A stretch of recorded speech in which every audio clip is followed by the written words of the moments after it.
রাজধানীতে টানা বৃষ্টিতে জলাবদ্ধতা, চরম দুর্ভোগ, 7 জেলায় বন্যায় 51 জনের মৃত্যু, ক্ষতিগ্রস্ত 10 লাখ মানুষ, দুর্গতদের মাঝে ত্রাণ বিতরণ। জলাবদ্ধতায় ক্ষতিগ্রস্ত মানুষের জীবন সম্পদ রক্ষায় সর্বোচ্চ সতর্কতা ও সমন্বয়ের নির্দেশ প্রধানমন্ত্রীর। মাঠ পর্যায়ে কর্মকর্তাদের সাথে ভার্চুয়াল বৈঠক। দ্বিতীয় জানাজা শেষে সাবেক স্পিকার ব্যারিস্টার জমির উদ্দিন সরকারকে সংসদ প্রাঙ্গণে দাফন। তার ঋণ শোধ করা যাবে না বলেছেন দীর্ঘদিনের রাজনৈতিক সহকর্মীরা। স্বাধীনভাবে দেশে এসে আত্মসমর্পণের সুযোগ নেই শেখ হাসিনার, বললেন চিফ প্রসিকিউটর। হাসিনার 1 বছরের খাওয়ার খরচ 35 কোটি টাকা, জানালেন অর্থমন্ত্রী। দেখছিলেন সংবাদ শিরোনাম। রাজধানীতে শনিবার মধ্যরাত থেকে টানা ভারী বৃষ্টিতে নগর জীবন কার্যত স্থবির হয়ে পড়েছে। সড়ক জুড়ে জলাবদ্ধতা, তীব্র যানজট এবং ভোগান্তিতে পড়েছেন কর্মজীবী মানুষ, শিক্ষার্থী ও সাধারণ পথচারীরা। কোথাও কোথাও বাসাবাড়ি ও দোকানেও ঢুকে পড়েছে বৃষ্টির পানি। ঢাকা, রংপুর, দিনাজপুর ও চট্টগ্রামে ভারী থেকে অতি ভারী বৃষ্টিপাতের সতর্কতা জারি করেছে আবহাওয়া অধিদপ্তর। ইসমাইল হোসেন পলাশের ক্যামেরায় ওমর ফারুকের রিপোর্ট। রবিবার সকাল থেকেই থেমে থেমে কখনো আবার মুষলধারে বৃষ্টি, আর এই বৃষ্টিতেই নগরের বিভিন্ন সড়কে সৃষ্টি হয়েছে জলাবদ্ধতা। হাঁটু থেকে কোমর সমান পানিতে চলাচল করতে গিয়ে চরম দুর্ভোগে পড়ে সাধারণ মানুষ। যানবাহনের ধীরগতির কারণে দীর্ঘ যানজট তৈরি হয়েছে গুরুত্বপূর্ণ সড়কগুলোতে। সময় মতো গন্তব্যে পৌঁছাতে পারেনি অফিসগামী শিক্ষার্থী ও জরুরি কাজে বের হওয়া মানুষ। 1 ঘন্টা অপেক্ষা করার পরে একটা রিক্সা পেয়েছি, চলাচলে চরম বিঘ্ন ঘটছে। যে জায়গায় যাব সে জায়গায় পানি, আমাদের গাড়ি সাইলেন্সার ডুবে গেলে পানি নষ্ট হয়ে যেতে পারে। প্রায় মাজার উপর পর্যন্ত পানি আছে, মানে গাড়ি চালানোর মতো কোনো পরিস্থিতি নেই। স্থানীয়দের অভিযোগ, সামান্য বৃষ্টিতেই পানি জমে যাওয়া নগরের দুর্বল ড্রেনেজ ব্যবস্থারই চিত্র তুলে ধরছে। আমাদের এলাকার এমপি চট্টগ্রামে বন্যার মানুষদের সহায়তা করে, কিন্তু ওনার এলাকার লোকেরা ডুইবা মরতাছে, এটার কোনো ব্যবস্থা নেই। এভাবে থাকলে রাস্তাঘাটের উন্নতি যদি না হয়, ড্রেনেজ যদি উন্নতি না হয়, তাহলে তো দেশের মানুষের খুব চলাচলের সমস্যা। আমাদের গরিব মানুষের পরিশ্রম করব কিভাবে, খাবো কি? খালি ড্রেন কাটতেছে ঢাকা শহরে, কিন্তু কোনো পানি দেখি আরো উপর থেকে উঠতেছে, ড্রেন থেকে আরো উপরে উঠতেছে। আমাদের গলিতের অবস্থা তো পুরো খারাপ। রাজধানী ঢাকায় গত 24 ঘন্টায় 97 মিলিমিটার বৃষ্টি হয়েছে। আগামী 48 ঘন্টা পর্যন্ত ভারী বা অতি ভারী বৃষ্টিপাত অব্যাহত থাকবে বলে জানান আবহাওয়াবিদ হাফিজুর রহমান। 24 ঘন্টার জন্য আমরা রংপুর, রাজশাহী, ময়মনসিংহ, সিলেট, ঢাকা এবং চট্টগ্রাম বিভাগের কোথাও কোথাও ভারী থেকে অতি ভারী বর্ষণের সতর্কতা জারি করেছি, এবং এটা 48 ঘন্টা পর্যন্ত যদিও থাকবে, তবে বৃষ্টিপাত দেশের দক্ষিণাঞ্চলে তীব্রতাটা অনেকটা কমে আসবে, এবং 48 ঘন্টা পরে দেশের বিভিন্ন স্থানে কিন্তু বৃষ্টিপাত তীব্রতাটা কমে আসবে। তো বৃষ্টিপাত থাকবে কিন্তু, যেহেতু বর্ষাকাল, এবং ভারী বর্ষণ বা অতি ভারী বর্ষণ থাকবে না, কিন্তু হালকা থেকে মাঝারি ভারী বৃষ্টিপাত থাকবে। আমার পিছনে যে দৃশ্যটি দেখছেন সেটি কোনো নদী কিংবা খাল নয়, এটি রাজধানীর একটি ব্যস্ততম সড়ক। সকাল থেকে টানা বৃষ্টি এবং রাস্তা খোঁড়াখুড়ির ফলে সৃষ্টি হয়েছে জলাবদ্ধতা, ফলে ভোগান্তিতে পড়তে হচ্ছে সাধারণ মানুষের। সংশ্লিষ্টরা বলছেন, পানি নিষ্কাশন পদ্ধতি কার্যকর করা না গেলে ভোগান্তি বাড়বে। ওমর ফারুক, বাংলা ভিশন, ঢাকা।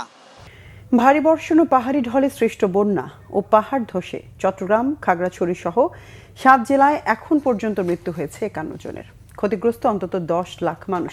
বিচ্ছিন্ন হয়ে পড়েছে বহু এলাকা, তবে কয়েক জেলায় পরিস্থিতির কিছুটা উন্নতি হয়েছে। পরিস্থিতির ভয়াবহতায় ক্ষতিগ্রস্তদের সহায়তায় মাঠে নেমেছে সেনাবাহিনী ও বিজিবি। মেরুং ব্রিজ থেকে পানি সরে যাওয়ায় শুরু হয়েছে খাগড়াছড়ির দীঘিনালা রাঙামাটি সড়কে যান চলাচল। প্রতিনিধিদের পাঠানো তথ্য ছবিতে আরও জানাচ্ছেন সিরাজুম মনির শুভ। প্রবল বর্ষণ ও পাহাড়ি ঢলে চট্টগ্রামের বিভিন্ন উপজেলায় সৃষ্ট বন্যা পরিস্থিতির কিছুটা উন্নতি হয়েছে। গত 24 ঘন্টায় জেলা জুড়ে বৃষ্টির দাপটও কমেছে। পানি নামতে থাকায় স্বাভাবিক হতে শুরু করেছে জনজীবন।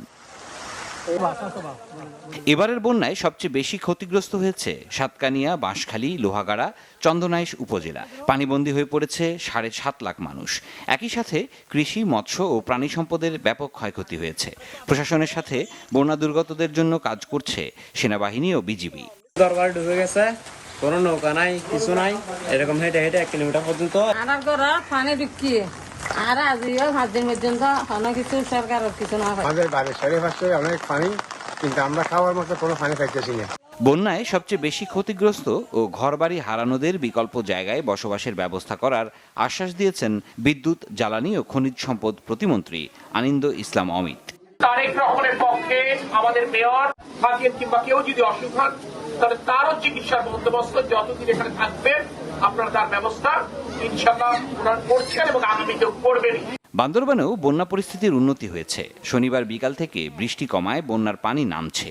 সড়ক থেকে পানি সরে যাওয়ায় বান্দরবানের সাথে সারা দেশের সড়ক যোগাযোগ সচল হয়েছে। তবে আর্মিপাড়া, শেরিবাংলা নগর, বনানী শামিল ও সাঙ্গু নদীর পাড়া এলাকা এখনও তলিয়ে আছে। বন্যার কিছুটা উন্নতি হলেও বেড়েছে মানুষের দুর্ভোগ। বন্যার কারণে দেখা দিয়েছে সুপেয় পানির তীব্র সংকট।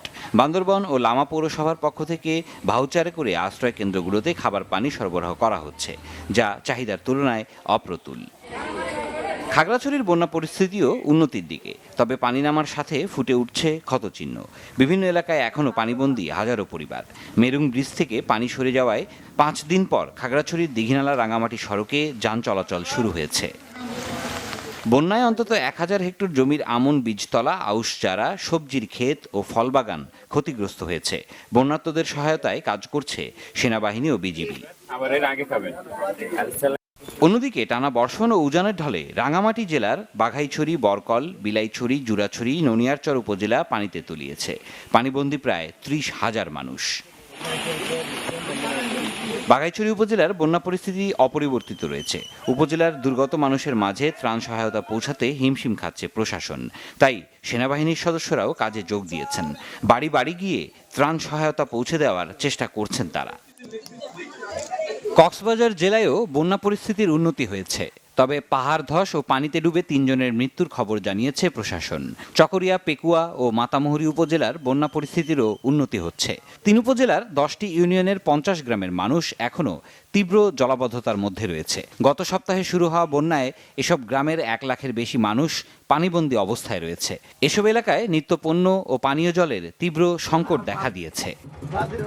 সিরাজুম মনির শুভ, বাংলা ভিশন, নিউজ ডেস্ক।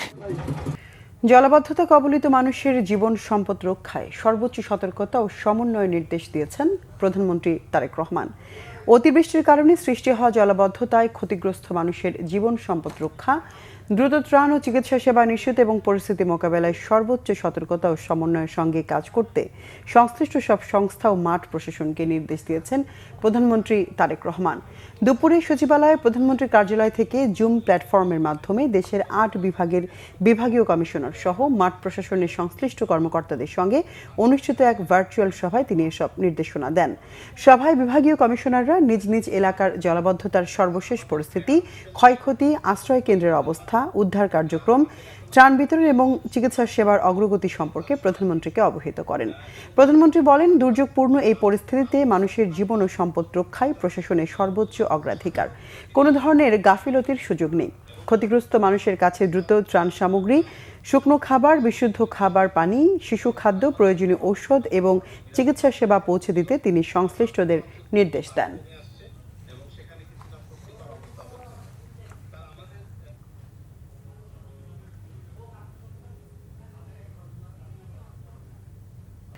দুদফা জানাজা শেষে সংসদ প্রাঙ্গণেই চিরনিদ্রায় শায়িত করা হলো সাবেক স্পিকার, ভারপ্রাপ্ত রাষ্ট্রপতি ও বিএনপির স্থায়ী কমিটির সদস্য ব্যারিস্টার জমির উদ্দিন সরকারকে। তার মৃত্যুতে শোক জানিয়েছেন রাষ্ট্রপতি মোহাম্মদ শাহাবুদ্দিন, প্রধানমন্ত্রী Tarique Rahman, speaker Hafiz Uddin Ahmad, chief whip ও বিরোধী দলীয় নেতা। রিপোর্ট আহমেদ সরওয়ারের। হাসপাতালে চিকিৎসাধীন অবস্থায় রবিবার ভোরে ফজরের সময়ে ইন্তেকাল করেন প্রখ্যাত রাজনীতিবিদ, প্রথিতযশা আইনজীবী, সাবেক স্পিকার এবং বিএনপি স্থায়ী কমিটির সদস্য ব্যারিস্টার জমির উদ্দিন সরকার। তাঁর বয়স হয়েছিল 94 বছর। তিনি 2 ছেলে ও 1 মেয়ে, নাতি নাতনি, আত্মীয়স্বজন ও অসংখ্য গুণগ্রাহী রেখে গেছেন। ব্যারিস্টার জমির উদ্দিন সরকারের জন্ম 1931 সালের 1 ডিসেম্বর পঞ্চগড় তেঁতুলিয়ার নয়াবাড়ি গ্রামে। ঢাকা বিশ্ববিদ্যালয় থেকে ইতিহাসে বিএ অনার্স ও এমএ পাশের পর একই বিশ্ববিদ্যালয় থেকে এলএলবি ডিগ্রি লাভ করেন। 1961 সালে ব্যারিস্টারি পড়তে চলে যান যুক্তরাজ্যে। লন্ডনের লিঙ্কনস ইন থেকে বারেট ল করে দেশে ফিরে যুক্ত হন আইন পেশায়। প্রতিষ্ঠা লাভ করেন সংবিধান, দেওয়ানি ও ফৌজদারি আইনের একজন বিশেষজ্ঞ হিসেবে। জিয়াউর রহমান জাগো দল গঠন করলে ব্যারিস্টার জমিরুদ্দিন সরকার তাতে যোগ দেন, সেখান থেকে বিএনপিতে হন দলটির সর্বোচ্চ নীতি নির্ধারণী ফোরাম স্থায়ী কমিটির সদস্য। 1979 সালে দ্বিতীয় সংসদ নির্বাচনে তিনি দিনাজপুর 1 আসন থেকে সংসদ সদস্য নির্বাচিত হন। রাষ্ট্রপতি জিয়াউর রহমান ও বিচারপতি আব্দুস সাত্তারের মন্ত্রিসভায় তিনি ছিলেন প্রতিমন্ত্রীর দায়িত্বে। পঞ্চম সংসদ নির্বাচনে বেগম খালেদা জিয়ার ছেড়ে দেয়া ঢাকা 9 আসন থেকে উপনির্বাচনে তিনি জয়ী হন। বেগম খালেদা জিয়ার মন্ত্রিসভায় প্রথমে ভূমি প্রতিমন্ত্রী, পরে শিক্ষামন্ত্রী করা হয় তাকে। ষষ্ঠ, সপ্তম ও অষ্টম সংসদ নির্বাচনে পঞ্চগড় 1 আসন থেকে এবং নবম সংসদে তিনি বগুড়া 6 আসন থেকে উপনির্বাচনে জয়ী হন। অষ্টম সংসদে পান স্পিকারের দায়িত্ব। সে দায়িত্ব পালনকালে রাষ্ট্রপতি পি চৌধুরী পদত্যাগ করলে জমিরুদ্দিন সরকার ভারপ্রাপ্ত রাষ্ট্রপতির দায়িত্ব পালন করেন। রবিবার জোহর নামাজের সময় ধানমন্ডির তাকওয়া মসজিদে তার প্রথম জানাজা অনুষ্ঠিত হয়। এই সময় তার সন্তান সংসদ সদস্য ব্যারিস্টার নওশাদ জমির তার পিতার জন্য সবার কাছে দোয়া চান।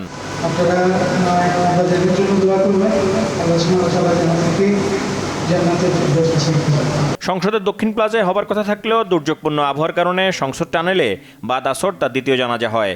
প্রধানমন্ত্রী, স্পিকার, ডেপুটি স্পিকার, বিরোধী দলীয় নেতা, সরকার দলীয় চিফ হুইপ, সংসদ সদস্য এবং রাজনৈতিক দলের নেতৃবৃন্দ সহ বিভিন্ন শ্রেণী পেশার বিপুল সংখ্যক মানুষ শরিক হয় এই জানাজায়। শহীদ রাষ্ট্রপতি জিয়াউর রহমান এবং দেশনেত্রী বেগম খালেদা জিয়ার ঘনিষ্ঠ সহযোগী ছিলেন জমিরুদ্দিন সরকার সাহেব। তিনি জাতীয়তাবাদী পতাকাকে সমুন্নত রেখেছেন আজীবন। সবসময় একজন দেশপ্রেমিক রূপে তার দায়িত্ব যখন যে অবস্থানে ছিলেন সেখান থেকে তিনি পালন করেছেন। কামনা করি আল্লাহ যেন তাকে বেহেশত নসিব করেন। রাজনীতিটা সবচেয়ে বড় জিনিসটা আমাদের কাছে মনে হয় তিনি গণতন্ত্রের ব্যাপারে ছিলেন একেবারে অবিচল। এখানকার আস্থা ছিল একেবারে অসাধারণ। আমরা এই অসাধারণ মানুষটিকে আর ফিরে পাবো না। তার যে কাজ, সেই কাজগুলো যদি আমরা অনুসরণ করতে পারি। মানুষটি সম্পর্কে সকলেই এক বাক্যে স্বীকার করেন যে তার কোনো ব্ল্যাক স্পট তার জীবনে নেই। পেশাগত জীবনে তিনি অত্যন্ত দক্ষতা, সুনাম এবং বিশ্বস্ততার সাথে তার দায়িত্ব পালন করেছেন। জানাজা শেষে তার কফিনে শ্রদ্ধা জানানো হয়, তার বিদেহী আত্মার মাগফিরাত কামনায় দোয়া করা হয়। পরে তাকে সংসদ ভবন প্রাঙ্গণে দাফন করা হয়। ব্যারিস্টার জমিরুদ্দিন সরকারের প্রতি শ্রদ্ধা জানিয়ে সুপ্রিম কোর্টের উপবিভাগের কার্যক্রমে আধাবেলা বিরতি রাখা হয়। আহমেদ সরওয়ার, বাংলা ভিশন, ঢাকা। গণতন্ত্র প্রতিষ্ঠার লড়াইয়ে আজীবন লড়াই করে গেছেন রাজনীতিবিদ ও বিশিষ্ট আইনজ্ঞ ব্যারিস্টার জমিরুদ্দিন সরকার।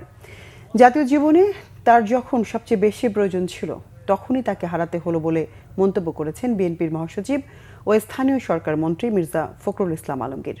বিরোধী দলীয় নেতা ডাক্তার শফিকুর রহমানও জানান, দেশের রাজনীতি ও আইন অঙ্গনে জমিরুদ্দিনের ঋণ কখনো শোধ করা যাবে না।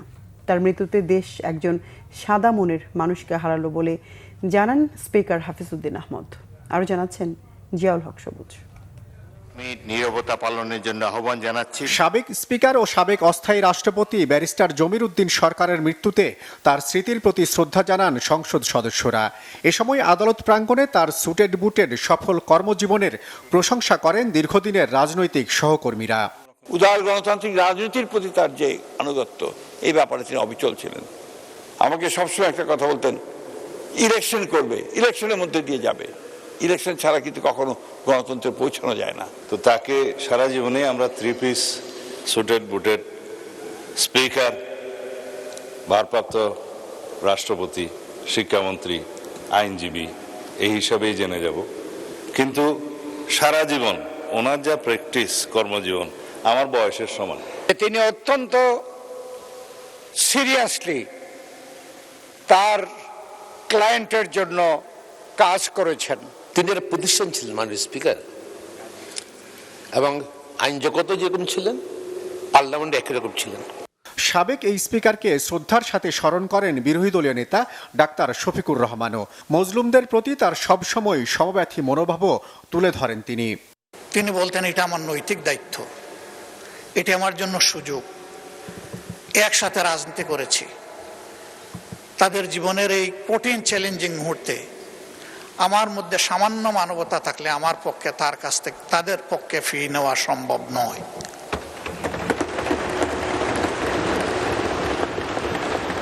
তার এই অবদান স্মরণ করে আমার চোখে পানি আসছে। আমরা তার ঋণ পরিশোধ করতে পারবো না। জমিরুদ্দিন সরকারের মতো মহান সন্তানকে হারানো রাজনৈতিক ও আইন অঙ্গনের বড় শূন্যতা বলে মন্তব্য করেন তারই চেয়ারে বসা স্পিকার অবসরপ্রাপ্ত মেজর হাফিজউদ্দিন আহমদ। জাতি এক মহান রাজনীতিক, আইনজ্ঞ এবং একজন সাদা মনের মানুষকে হারিয়েছে। আপনাদের বক্তব্য শুনে আমিও আবেগাপ্লুত হয়ে পড়েছি। অত্যন্ত সুন্দরভাবে এই সংসদকে পরিচালনা করতেন, সেটি দেখে মুগ্ধ হয়েছি। বিশিষ্ট আইনজীবী ছিলেন তিনি। শহীদ রাষ্ট্রপতি জিয়াউর রহমানের এবং দেশনেত্রী বেগম খালেদা জিয়ার অত্যন্ত ঘনিষ্ঠ সহযোগী ছিলেন। পরে ব্যারিস্টার জমিরুদ্দিনের বিদেহী আত্মার মাগফিরাত কামনায় সংসদে বিশেষ মোনাজাত করা হয়।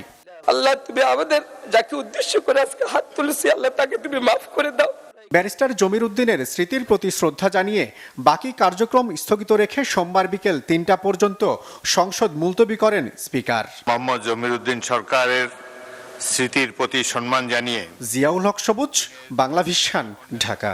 কার্যক্রম ধানমন্ডি ও গুলশান লেকের সংস্কার ও উন্নয়ন এবং সুয়ারেজ ট্রিটমেন্ট প্ল্যান্ট স্থাপন সংক্রান্ত বৈঠক করেছেন প্রধানমন্ত্রী তারেক রহমান। সচিবালয়ের মন্ত্রিপরিষদ বিভাগের সভাকক্ষে বৈঠকটি অনুষ্ঠিত হয়। বৈঠকে ঢাকা দক্ষিণ সিটি কর্পোরেশনের উদ্যোগে ধানমন্ডি লেকের সংস্কার ও পুনর্নির্মাণ, নজরুল সরোবরের নির্মাণ এবং ঢাকার পয় নিষ্কাশন ব্যবস্থার আধুনিকায়নের অংশ হিসেবে সুয়ারেজ ট্রিটমেন্ট প্ল্যান্ট এসটিপি স্থাপন সংক্রান্ত প্রকল্প সম্পর্কে প্রধানমন্ত্রীকে অবহিত করা হয়। এছাড়া গুলশান ও বারিধারা লেকে সংযুক্ত সব অবৈধ বর্জ্য নির্গমন লাইন আগামী 6 মাসের মধ্যে সম্পূর্ণভাবে বন্ধ করার লক্ষ্যে কার্যকর পদক্ষেপ গ্রহণের সিদ্ধান্ত হয়। সভায় রাজুকের নেতৃত্বে গুলশান লেকের পরিষ্কার পরিচ্ছন্নতা, সৌন্দর্য বর্ধন এবং পরিবেশগত উন্নয়ন কার্যক্রম বাস্তবায়নের সিদ্ধান্ত গৃহীত হয়। বৈঠকে প্রধানমন্ত্রী ঢাকার লেকসমূহের পুনরুদ্ধার, পরিচ্ছন্নতা কার্যক্রম এবং বাসাবাড়ি ও বাণিজ্যিক প্রতিষ্ঠানে সুয়ারেজ ট্রিটমেন্ট প্ল্যান্ট এসটিপি স্থাপনের বিষয়ে কয়েকটি উপস্থাপনা পর্যালোচনা করেন। স্বাধীনভাবে দেশে এসে আত্মসমর্পণের সুযোগ নেই শেখ হাসিনার, জানিয়েছেন আন্তর্জাতিক অপরাধ ট্রাইব্যুনালের চিফ প্রসিকিউটর আমিনুল ইসলাম। দুপুরে সমসাময়িক বিষয়ে সংবাদ সম্মেলনে তিনি আরও বলেন, সাবেক প্রধানমন্ত্রী শেখ হাসিনা ভারত সরকারের অধীনে নির্বাসনে রয়েছেন। এক সরকার আরেক সরকারের কাছে হস্তান্তর করবে, এটি নিয়ম। তাই তাকে ফিরিয়ে এনে রায় বাস্তবায়ন করা এখন সরকারের কাজ। এখনও কোনো আপিল করেননি শেখ হাসিনা এবং ভবিষ্যতেও করবেন কিনা সেটি জানা নেই বলেও জানান চিফ প্রসিকিউটর। এ সময় তিনি আরও জানান, শেখ হাসিনা নেতাকর্মীদের উজ্জীবিত করতে কিংবা অন্য কোনো রাজনৈতিক উদ্দেশ্যে দেশে আসার বিষয়ে এমন বক্তব্য দিয়ে থাকেন। এদিকে সম্প্রতি তদন্ত শেষ হওয়া শাপলা চত্বর হত্যাযজ্ঞের মামলাতেও প্রধান আসামি শেখ হাসিনা 21 তারিখ ফরমাল চার্জ দাখিল করবেন বলেও জানান চিফ প্রসিকিউটর। তিনি ভারত সরকারের নিয়ন্ত্রণে নির্বাসনে আছেন। তো কোনো আসামি যদি অন্য কোনো দেশে ওই সরকারের অধীনে নির্বাসনে থাকেন, তাহলে তার পক্ষে ওই নির্বাসন থেকে স্বেচ্ছায় এসে বাংলাদেশে এসে আত্মসমর্পণ করার কোনো স্কোপ নাই। অর্থাৎ তাকে ওই দেশের সরকার বন্দি বিনিময় চুক্তির আওতায় বাংলাদেশ সরকারের কাছে হ্যান্ডওভার করবে, অথবা ওই ব্যক্তিকে ওই সরকার বা ইন্ডিয়ান সরকার তাকে পুশব্যাক করতে পারে। অর্থ পরিকল্পনা মন্ত্রী আমির খসরু মাহমুদ চৌধুরী জানিয়েছেন, মুজিব বর্ষ উদযাপনের নামে স্বৈরাচারী আওয়ামী সরকারের সময় বিভিন্ন মন্ত্রণালয়ে 982 কোটি টাকা খরচ করেছে। শুধু তাই নয়, শেখ হাসিনার 1 বছরের খাওয়া বাবদ খরচ ধরা হয়েছে 35 কোটি টাকা। রবিবার বিকেলে স্পিকার হাফিজউদ্দিন আহমেদের সভাপতিত্বে শুরু হওয়া সংসদ অধিবেশনে রংপুর 3 আসনের এমপি মাহবুবুর রহমান বেলালের তারকা চিহ্নিত প্রশ্নের জবাবেই এই তথ্য জানান তিনি। আরেক প্রশ্নের জবাবে অর্থমন্ত্রী আরও জানান, ব্যাংক খাতে লুটপাটকারীদের বিরুদ্ধে তদন্ত ও মামলা ছাড়াও সম্পদ জব্দের বিষয়টি প্রক্রিয়াধীন। এ বিষয়ে বিএনপি সরকার কারোর সঙ্গে কোনো আপোষ করবে না। আর্থিক খাতের শৃঙ্খলা ফিরিয়ে আনা সরকারের সর্বোচ্চ অগ্রাধিকার বলেও জানান অর্থমন্ত্রী। মুজিব বর্ষ পালন উপলক্ষে প্রতিটি জেলা উপজেলায় বিভিন্ন ধরনের কর্মসূচি বাস্তবায়ন, সময় গণনার ডিজিটাল বোর্ড তৈরিতে সকল মন্ত্রণালয় বিভাগ সর্বমোট 982 কোটি 91 লক্ষ 74 হাজার কোটি টাকা ব্যয় করেছে। মাননীয় স্পিকার, এখনো পর্যন্ত কোনো সিদ্ধান্ত গৃহীত হয়নি। এটা তো শুধু মুজিব বর্ষ, এছাড়া প্রধানমন্ত্রীর 1 বছরের খাওয়া দাওয়ার খরচ হয়েছে 35 কোটি টাকা। আমরা যদি এইভাবে হিসাব দিতে থাকি, এখন বর্তমানে আমাদের প্রধানমন্ত্রী কত খরচ করবে সেটা আপনারা বুঝতেই পারছেন। রাষ্ট্রপতি মোহাম্মদ শাহাবুদ্দিন বলেছেন, বিশাল কর্মক্ষম জনগোষ্ঠী বাংলাদেশের সবচেয়ে বড় সম্ভাবনা। তাই দেশের জনসংখ্যাকে উৎপাদনশীল মানব সম্পদে রূপান্তরে সংশ্লিষ্টদের এগিয়ে আসতে হবে। এজন্য মানসম্মত শিক্ষা, আধুনিক স্বাস্থ্যসেবা, দক্ষতা উন্নয়ন, কর্মসংস্থান এবং সুশাসন নিশ্চিত করার উপর জোর দেন তিনি। রাজধানী ওসমানী স্মৃতি মিলনায়তনে বিশ্ব জনসংখ্যা দিবসের অনুষ্ঠানে রাষ্ট্রপ্রধান বলেন, গুণগত ও পরিকল্পিত জনসংখ্যা একটি দেশের প্রধান সম্পদ ও শক্তি। এটি উন্নয়নের ভিত্তি এবং সমৃদ্ধির চাবিকাঠি। তিনি ভারসাম্যপূর্ণ জনসংখ্যা নিশ্চিত করার পাশাপাশি এর গুণগত মানকে সর্বোচ্চ অগ্রাধিকার দেওয়ার উপর গুরুত্ব দেন। রাষ্ট্রপতি সতর্ক করে বলেন, অপরিকল্পিত ও অদক্ষ জনসংখ্যা একটি দেশের জন্য বড় চ্যালেঞ্জ। বন্যা মোকাবেলায় সরকারের তৎপরতা উল্লেখযোগ্য নয়। সরকারের মন্ত্রী, এমপি ও স্থানীয় প্রশাসন যথাযথ কার্যকর ভূমিকা রাখছে না বলে অভিযোগ করেছেন জাতীয় নাগরিক পার্টির আহ্বায়ক ও বিরোধী দলীয় হুইপ নাহিদ ইসলাম। রবিবার দুপুরে চট্টগ্রামের গহিরার পশ্চিম রায়পুরে বন্যার্তদের মাঝে ত্রাণ বিতরণের পর সরকার দুর্যোগ পরিস্থিতি নিয়ন্ত্রণ করতে পারছে কিনা প্রশ্নের উত্তরে তিনি সাংবাদিকদের এসব কথা বলেন। তিনি বলেন, বৃহত্তর চট্টগ্রামের বন্যা এখন জাতীয় সমস্যা। সরকারের অবহেলা হোক কিংবা যে কোনো কারণেই হোক, সরকার পারছে না। নাহিদ বলেন, যাদের সক্ষমতা আছে তারা যদি এগিয়ে আসে, দেশবাসী যদি ঐক্যবদ্ধ হয়, এই মানুষগুলোকে কিছুটা হলেও সহযোগিতা করা যাবে, তাদের কষ্ট দূর করা যাবে। গহিরার প্রায় 500 পরিবারের মাঝে এনসিপির পক্ষ থেকে ত্রাণ বিতরণ করা হয়। এখানে বেড়িবাঁধের জন্য কয়েক লক্ষ কোটি টাকা বাজেটে রাখা হয়েছে। আওয়ামী লীগ সরকারের সময় এটা লুটপাট করা হয়েছে এবং এইবারের বাজেটও রাখা হয়েছে। আমরা আপনাদেরকে কথা দিয়ে যাচ্ছি, এবারের বাজেটের একটা টাকাও আমরা দুর্নীতি হইতে দিব না, লুটপাট হইতে দিব না।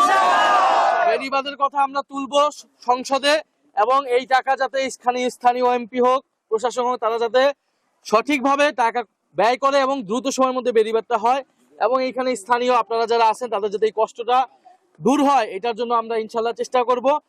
গ্রাহক সেবাকে আরও আধুনিক, সহজ ও প্রযুক্তি নির্ভর করতে পূবালী ব্যাংক পিএলসির রাজশাহীতে 14টি নতুন ইলেকট্রনিক বুথ উদ্বোধন করা হয়েছে। এই ইলেকট্রনিক বুথগুলো হলো রাবীন্দ্র মেডিকেল ইলেকট্রনিক বুথ, দড়িখরবোনা খড়খড়ি বাজার, রূপপুর গোমস্তাপুর বাজার, রাবেয়া শপিং কমপ্লেক্স, ঝালমলিয়া বাজার, দেবোত্তর বাজার, দাপুনিয়া বাজার, নতুনহাট, প্রেমতলী, রানীহাটি, মোখাড়া বাজার এবং বনগ্রাম বাজার ইলেকট্রনিক বুথ। ব্যাংকের পরিচালক আজিজুর রহমান এবং ব্যবস্থাপনা পরিচালক ও সিইও মোহাম্মদ আলী, বাংলাদেশ ব্যাংকের রাজশাহী অফিসের নির্বাহী পরিচালক মোহাম্মদ আমজাদ হোসেন খান, পরিচালক মোহাম্মদ বায়েজিদ সরকার ও মোহাম্মদ নাজিম উদ্দিন ইলেকট্রনিক বুথগুলোর উদ্বোধন করেন।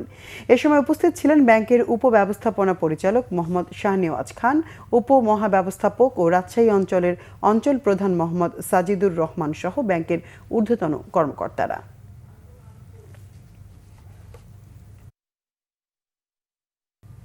সংবাদ শেষ করব শিরোনামগুলো আরেকবার জানিয়ে।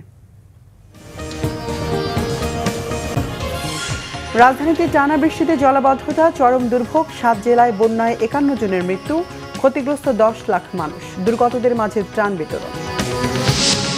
জলাবদ্ধতায় ক্ষতিগ্রস্ত মানুষের জীবন সম্পদ রক্ষায় সর্বোচ্চ সতর্কতা ও সমন্বয়ের নির্দেশ প্রধানমন্ত্রীর। মাঠ পর্যায়ে কর্মকর্তাদের সাথে ভার্চুয়াল বৈঠক। দ্বিতীয় জানাজা শেষে সাবেক স্পিকার ব্যারিস্টার জমির উদ্দিন সরকারকে সংসদ প্রাঙ্গণে দাফন। তার ঋণ শোধ করা যাবে না বলেছেন দীর্ঘদিনের রাজনৈতিক সহকর্মীরা। স্বাধীনভাবে দেশে এসে আত্মসমর্পণের সুযোগ নেই শেখ হাসিনার, বললেন চিফ প্রসিকিউটর। হাসিনার 1 বছরের খাওয়ার খরচ 35 কোটি টাকা, জানালেন অর্থমন্ত্রী। দর্শক, এ ছিল এখনকার মতো। পরের সংবাদ রাত 10:30। এর আগে 9টায় রয়েছে নিউজ 20, দেখার আমন্ত্রণ রইল।